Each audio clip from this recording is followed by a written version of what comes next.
Ciao, benvenuti sulla nostra pagina. Ciao a tutti, grazie per averci ospitato. Io sono Matteo Pironi di Top Hat Games. E io, Giacomo Santopietro di Sir Chester Cobblepot. Come è nato il vostro gioco Arena Colossei? L'idea del gioco nasce da un progetto fatto in famiglia, più precisamente la famiglia Ghetti. Aldo, il papà, e Giada e Fabio, i suoi figli, erano appena usciti dal cinema, avevano visto il famoso film Il Gladiatore di Ridley Scott e avevano voglia di creare qualcosa che gli permettesse di rivivere le spettacolari scene di combattimento dell'arena a casa propria. Un giorno, dopo che avevano realizzato un primissimo prototipo del gioco, lo portarono ad una manifestazione a cui noi come Cobblepot partecipavamo. Ci hanno convinto a giocare con loro a questo progetto che sembrava molto più un wargame all'epoca che un vero e proprio gioco da tavolo, ma ci convinsero subito. Notammo immediatamente l'incredibile potenziale che aveva il sistema, e tra l'altro fu in realtà uno dei primissimi progetti che abbiamo deciso di produrre come Cobblepot Games.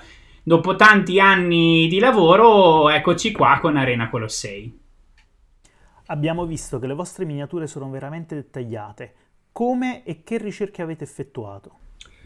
Abbiamo avuto la fortuna di lavorare con la Orco Nero Miniatures, che è uno studio formato da dei grandissimi scultori professionisti, tra i quali appunto Alan D'Amico, che è diventato anche il capo scultore. Si è innamorato subito del progetto appena glielo abbiamo presentato, e assieme agli autori e ad Alan D'Amico, lo scultore, e alla 12ª Legio, che è un gruppo, una squadra, la chiamerei io, di Renektor, abbiamo lavorato in sinergia e abbiamo utilizzato una metodologia che è quasi avveniristica per il mondo dei board games, cioè quella che assomiglia un po' per esempio alle grandi produzioni cinematografiche, quella della motion capture. Chiaramente abbiamo utilizzato delle tecnologie molto più semplici, però con dei video e delle foto e dei filmati siamo riusciti a riprodurre, chiaramente una volta arrivati alla scultura delle miniature, i movimenti che i gladiatori facevano durante i combattimenti nelle ludus gladiatorie. Quindi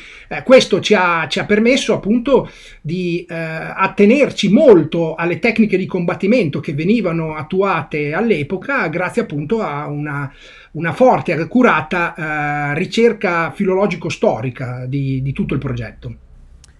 Però alcune di queste non sono perfettamente storiche. Come mai? Le licenze poetiche che ci siamo presi sono veramente poche. Chiaro che anche l'occhio vuole la sua parte, e quindi tutti gli equipaggiamenti sono ricostruzioni dei veri reperti ritrovati in giro per l'Europa. Sappiamo che alcuni equipaggiamenti, spesso gli elmi ad esempio, come quelli che abbiamo dato ai nostri Veteranus o Eros, erano più equipaggiamenti da parata, cioè che usavano quando facevano sfilate o comunque situazioni sociali, chiamiamole così, ma chiaramente sarebbero state troppo scomode per essere realmente utilizzate durante un combattimento. Però erano belle, e nella ricerca di andare insomma a una differenziazione tra i vari livelli era impossibile non fare la scelta di riprodurre quegli equipaggiamenti sulle miniature.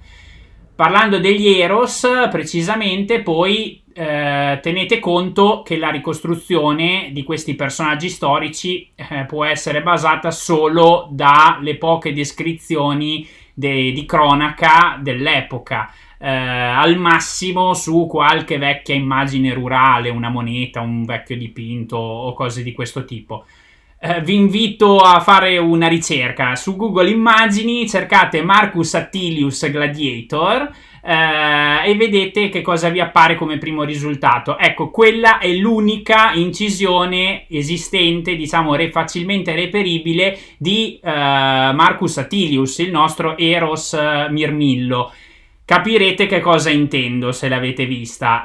Da lì abbiamo dovuto colmare i tanti spazi mancanti chiaramente animati dal desiderio innanzitutto di fare una bella miniatura che risultasse epica e quindi interessante per il giocatore da tavolo moderno per intavolarla nel combattimento di Arena Colossei.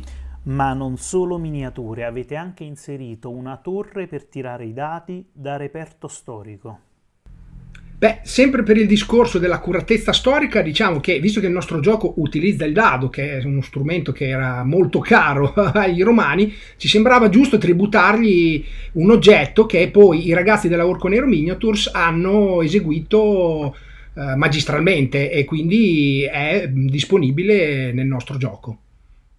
Quali sono i punti di forza del vostro gioco? Beh, Urca, che domanda, quanto tempo abbiamo? Non so, su un paio d'ore se ce le abbiamo riesco a dirle tutte, no? A parte gli scherzi. Allora, molte cose le abbiamo già accennate, come quella appunto della veridicità storica, l'accuratezza che c'è nelle miniature, la bellezza delle miniature stesse, il fatto che il gioco presenta delle meccaniche altamente innovative. Io personalmente mi sono sempre ripromesso di portare questo gioco in tutta Italia perché ha una caratteristica che io ho trovato veramente in pochi giochi, perché è uno dei pochi giochi dove mi diverto anche a vedere giocare gli altri, è una cosa incredibile. E poi credo che uno degli altri punti di forza è la longevità di questo gioco, perché all'interno ci sono talmente tante combinazioni di gioco che possiamo utilizzare con i nostri gladiatori e le meccaniche che ci sono inserite dentro il gioco, che veramente secondo me gli dà una longevità veramente molto alta. A tutto quello che ha già detto Matteo mi sento personalmente di indicare una cosa, e se dovessi sceglierla, la simmetria. Cioè il fatto che ogni gladiatore ha una giocabilità unica e che con poche regole di differenza veramente cambiano la strategia e la tattica enormemente. Ed è qualcosa di straordinariamente moderno, anche se in realtà ha radici antichissime. Perché tutto nasce dal grande lavoro che facevano gli editor dell'antica Roma, cioè le persone incaricate di creare gli spettacoli dei gladiatori. Gli spettacoli gladiatori, quindi il loro compito era avere figure gladiatorie equilibrate tra di loro, in modo da dare vita a grandi spettacoli dove il combattimento poteva sempre essere sul filo di lana. E questo, come sempre accade, dimostra insomma che la cultura, la storia può raccontarci tanto di quello che siamo ancora oggi. E quali sono invece le dinamiche di gioco? Beh, la dinamica principale del gioco direi che è quella di movimento con le carte, che propone scelte sia strategiche che tattiche, perché prima ognuno deve formare una mano di gioco selezionando le carte in dotazione per scegliere quelle che vuole utilizzare nel corso del round, ma poi vengono giocate e scoperte applicandole una ad una di ciascun turno, potendo così interagire di conseguenza a quello che fanno anche i nostri avversari. Non abbiamo dovuto prefissare tutto l'ordine, tutta la strategia anticipatamente, ma possiamo appunto intervenire con della tattica. Questo senza dubbio è la meccanica che permette al giocatore che si impegna di più e che si concentra maggiormente di fare la differenza, rendendolo un gioco enormemente meritocratico, nonostante ci sia la presenza del dado e di alcuni elementi aleatori.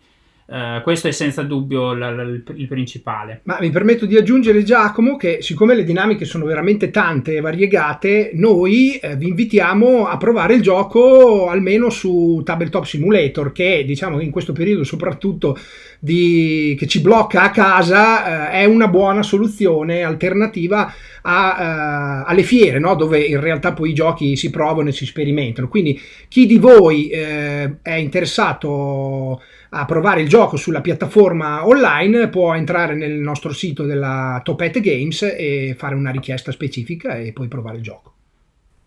Kickstarter e i goal. Speriamo che li raggiungiate tutti, ma quali sono state le difficoltà? Ah beh, questa è un'altra domanda da quanto tempo ho per rispondere. Se ho delle ore rispondo volentieri, no, scusatemi. Scherzo ovviamente, ma per non annoiare troppo posso dire che veramente Arena Colossei è un gioco che ha messo alla prova tutti noi e tutte le nostre capacità produttive, perché richiede l'utilizzo di tantissimi componenti, come prima io e Giacomo abbiamo accennato, no? Tra cui le miniature, le speciali basi Fightech System, tutta la componentistica che ci va dietro. Ci rendiamo conto che non è un gioco facile da stampare per qualsiasi editore, specialmente se poi alle spalle non abbiamo una produzione così massiccia di miniature. Per poterlo produrre, diciamo, a condizioni particolarmente competitive è necessario qui il supporto di tanti clienti e tanti appassionati. Non nascondo che questo è chiaramente la parte più difficile di tutte, convincere chiaramente il pubblico eccetera, però noi, una cosa che ci è stata riconosciuta come Topete e tuttora anche in questa campagna ci viene riconosciuto molto, è anche il rapporto che abbiamo costruito con il nostro cliente. Noi parliamo, siamo una delle aziende che ha deciso di parlare con il cliente, quindi se qualcuno di voi fosse interessato vale sempre la solita frase, no? Contattateci nel nostro sito e veramente noi vi rispondiamo. Eventuali set che non saranno inclusi li inserirete come set da acquistare a parte nel tempo? Beh, guarda, quando ci siamo ritrovati in mano Arena Colossei, grazie alla Cobblepot che ha prodotto un materiale infinito di cose da poter produrre, chiaramente questo non ha semplificato il nostro lavoro da editori, però è uno stimolo fortissimo. L'idea era quello di sfruttare, diciamo, tutti gli stretch goal per garantire gratuitamente tutte le espansioni che abbiamo pensato introdurre nel gioco. Mentre avere d'altro canto come add-on, quindi a pagamento, i componenti accessori per quei collezionisti che poi amano avere tutto del gioco, anche quello che è stato previsto, perché come ripeto di materiale ce n'è veramente veramente tanto. Questa è la proposta che noi come Topet, come editori, abbiamo ragionato e strutturato per cercare di rendere al meglio il rapporto qualità-prezzo. Ed avete intenzione di fare una versione app? Ci piacerebbe.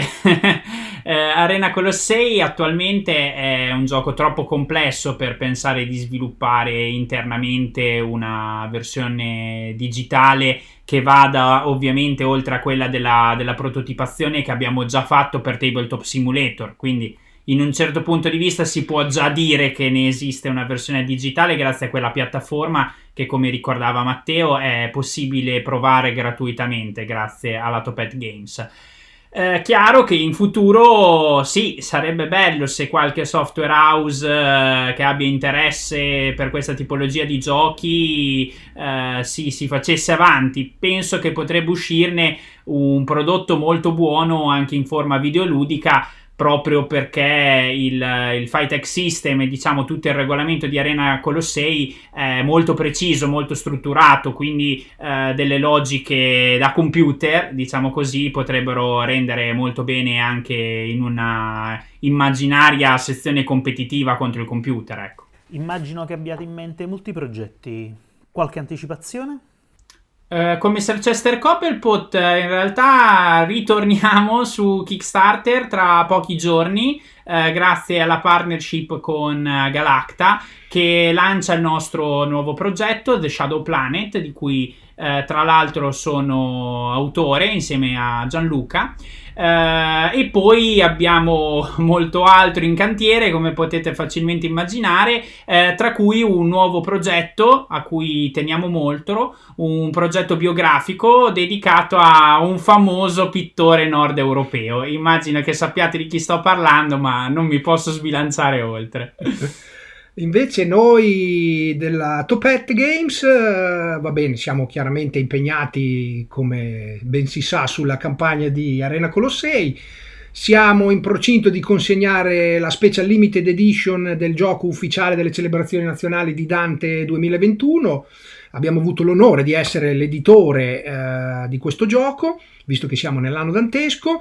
E sempre per quanto riguarda Dante, una piccola anticipazione che possiamo fare è che stiamo facendo il secondo capitolo legato al nostro primo Kickstarter, che fu quello di The Fall of the King, della battaglia di Fossalta sul Ventura Battle System, che è un wargame, e stiamo cercando di capire se fare un Kickstarter sulla battaglia di Campaldino, dove Dante ha partecipato, perché Dante era un poeta, ma è stato anche un combattente. Non si direbbe, io l'ho scoperto studiando, vedete cosa si scopre studiando. Però adesso devo dire la verità che in questo momento siamo molto concentrati sulla campagna di Arena Colossei.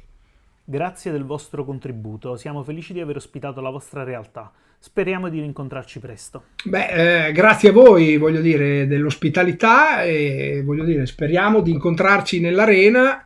Se ci incontriamo, menate forte, però non troppo. Ciao a tutti. Ciao, grazie.